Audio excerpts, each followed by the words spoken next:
আজ সারাদিন যা যা দেখলাম তাতে আমার কাছে একটা জিনিস খুব ক্লিয়ারলি মনে হয়েছে। এই প্রশ্ন মাথায় এসছে এবং কেন এসছে সেই ব্যাপারে আমি আমার যুক্তি উপস্থাপন করব। আপনাদের যদি কোনো দ্বিমত থাকে নিশ্চয়ই আপনারা জানাবেন। প্রশ্নটা হচ্ছে, পুলিশকে দিয়ে কি আর যথেষ্ট হতাহত করা যাচ্ছে না, যথেষ্ট খুন করানো যাচ্ছে না, যথেষ্ট আহত করা যাচ্ছে না? এই প্রশ্ন আমার মাথায় এসছে। কেন এসছে এবং সেটার কি কারণ থাকতে পারে সেটা নিয়ে কথা বলতে চাই। এবং যদি এই প্রশ্নগুলোর জবাব হ্যাঁ হয়, তাহলে আমাদের এই অভ্যুত্থানের জন্য এটা খুবই চমৎকার একটা ব্যাপার হবে। আজ সারা দেশে বিভিন্ন জায়গায় নানা রকম ভাবে আন্দোলনকারীরা নেমে এসছেন। কোনো কোনো জায়গায় অনেক বড় বড় সমাবেশ হয়েছে, চিটাগংয়ে হয়েছে, ঢাকার বিভিন্ন জায়গায় হয়েছে, অন্যান্য জেলায়ও হয়েছে। কোনো কোনো জায়গায় পুলিশ হামলা করেছে, খুলনায়, সিলেটে, ঢাকার বাইরের কথা বলছি। টিয়ার গ্যাস এবং রাবার বুলেট এবং হবিগঞ্জে সম্ভবত পুলিশের গুলিতে মাঝখানে কয়েকজন পথচারী নিহত হয়েছেন এবং অন্য একটা জায়গায় যে পুলিশও নিহত হয়েছেন সংঘর্ষে। আমি পুলিশের নিহত হওয়াতেও মর্মাহত হই। এই দেশের সন্তান, তাদেরকে একটা এইরকম বিভৎস স্বৈরাচারকে ক্ষমতায় রাখার জন্য জনগণের বিরুদ্ধে দাঁড়াতে হয়েছে, তার জন্য জীবন দিতে হচ্ছে। একটা গণতান্ত্রিক ব্যবস্থা এগুলো হতো না। এবং আমরা চাই পুলিশের মধ্যে এই রিয়েলাইজেশনটা আসুক, তারা যাতে এই কাজটি করতে না পারেন। এই রিয়েলাইজেশন অবশ্য একেবারে নিচের দিকের পুলিশ সদস্য হলে হবে না, উপরের দিকে রিয়েলাইজেশনটা লাগবে। যাই হোক, ঢাকার ক্ষেত্রে আমরা একটা জিনিস দেখলাম যে ঢাকায় দুটো ভিন্ন চিত্র। ঢাকায় বিভৎস একটা সংঘর্ষের ঘটনা ঘটেছে উত্তরা এলাকায়। ভীষণ সিরিয়াস সংঘর্ষ হয়েছে এবং সেটার মধ্যে গত সংঘর্ষের তুলনায় একটা নতুন ফেনোমেনন আছে। আর ঢাকার অন্য জায়গাগুলোতে পুলিশকে আমরা খুব বেশি বাধা দিতে দেখিনি।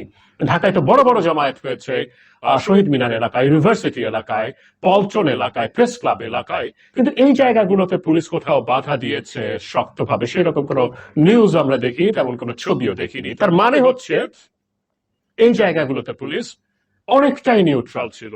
আর উত্তরা যখন পুলিশ অ্যাকশনে থাকছে তখন সেখানে দেখা গেছে ছাত্রলীগ, আওয়ামী লীগ, যুবলীগের গুন্ডারা, পান্ডারা আবার নেমেছে। হেলমেট মাথায় দিয়ে গুলি করতে আমরা দেখেছি, ড্রিল মারতে দেখেছি, হাতে ধারালো অস্ত্র নিয়ে এই পান্ডারা ঘুরে বেড়াচ্ছে, আক্রমণ করছে। এই দৃশ্যগুলো আমাদের সামনে এসছে।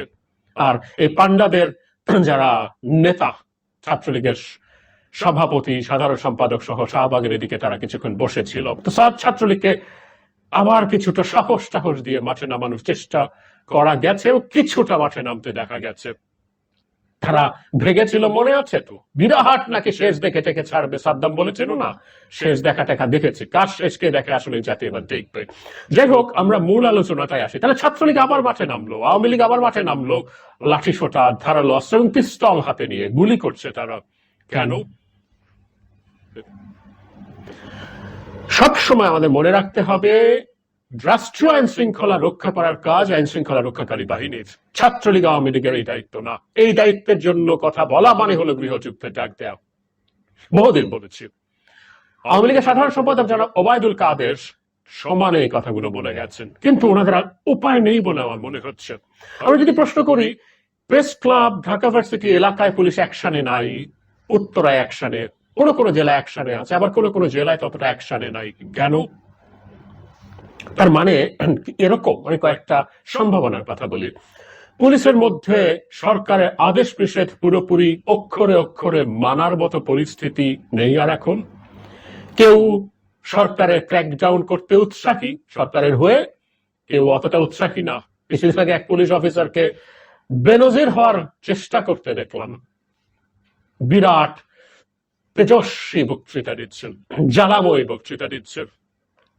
তো কিছু এখন এরকম আছে, তারাই হয়তো অ্যাকশনে যাচ্ছেন, আবার অনেকে অ্যাকশনে যাচ্ছেন না। হয়তো তাদের খারাপ লাগছে যা ঘটে গেছে, অথবা তারা ভয় পাচ্ছেন, এই রেজিম তো ক্ষমতায় নাই, আসলে তাকে আমরা দেখতে পাচ্ছি কিন্তু সে আসলে ক্ষমতায় নাই, সুতরাং পিঠ বাঁচানোর চিন্তা করে তারা হয়তো নিষ্ক্রিয় হয়ে পড়ছেন। অথবা এটা কি, যে পরিমাণ খুন জখম পুলিশকে দিয়ে করানো হয়েছে সেটা নিয়ে ইন্টারন্যাশনালি যে পরিমাণ আলাপ হয়েছে, তাদেরকে দিয়ে যেরকম ভাবে অ্যাসল্ট রাইফেল দিয়ে গুলি করানো হয়েছে, লেথাল ওয়েপন ব্যবহার করা হয়েছে। মজার ব্যাপার, আমাদের বর্ডারে বিএসএফ এর লেথাল ওয়েপন ইউজ করা নিয়ে, মারণাস্ত্র, প্রাণঘাতী অস্ত্র ব্যবহার করা নিয়ে আমরা শোরগোল করি। আমাদের নাগরিকের উপরে ও কেন এই অস্ত্র ইউজ করবে, ও যাতে নন লেথাল ওয়েপন ইউজ করে সে আলাপ করি। আর এই দেশের নাগরিকের উপরে বিজিবি পুলিশেরও আছে সেই অস্ত্র, অ্যাসল্ট রাইফেল দিয়ে গুলি করেছে। তো এটা নিয়ে যেহেতু প্রচুর সমালোচনা হচ্ছে, সরকার কি তাহলে এদেরকে দিয়ে আর যথেষ্ট খুন, যথেষ্ট রকম জখম, যথেষ্ট রকম আহত করাতে পারবে না? এটাও কারণ হতে পারে। কিন্তু ছাত্রলীগ আওয়ামী লীগকে মাঠে নামা দেখে আমরা এটা নিশ্চিত হতে পারি, পুলিশ যে কোনো কারণে হোক, তার মধ্যে বিভেদ হোক, আন্তর্জাতিক চাপের কারণে হোক, পুলিশকে দিয়ে বা আইন শৃঙ্খলা রক্ষাকারী বাহিনীকে দিয়ে আর বেশি খুন যখন সরকার করাতে পারবে না।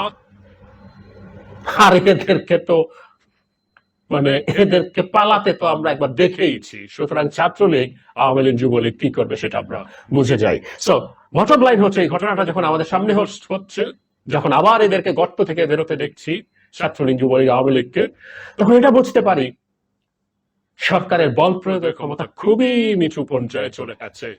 এখন আমরা যেভাবে দাঁড়াচ্ছি, সমাজের প্রতিটা শ্রেণী পেশার মানুষ, এমনকি আওয়ামী দালালদেরকেও নামতে টামতে দেখছি, শৃঙ্খিত দালাল। আজকে আর ওদেরকে সামনে না আনি, নামুক, হাওয়া বুঝেও যদি নামে আপাতত নামুক, তাদের সাথে আলোচনা আমাদের স্বাধীন বাংলাদেশে হবে। কিন্তু এই পরিস্থিতি এখন প্রমাণ করছে স্বাধীনতা খুব দূরে না।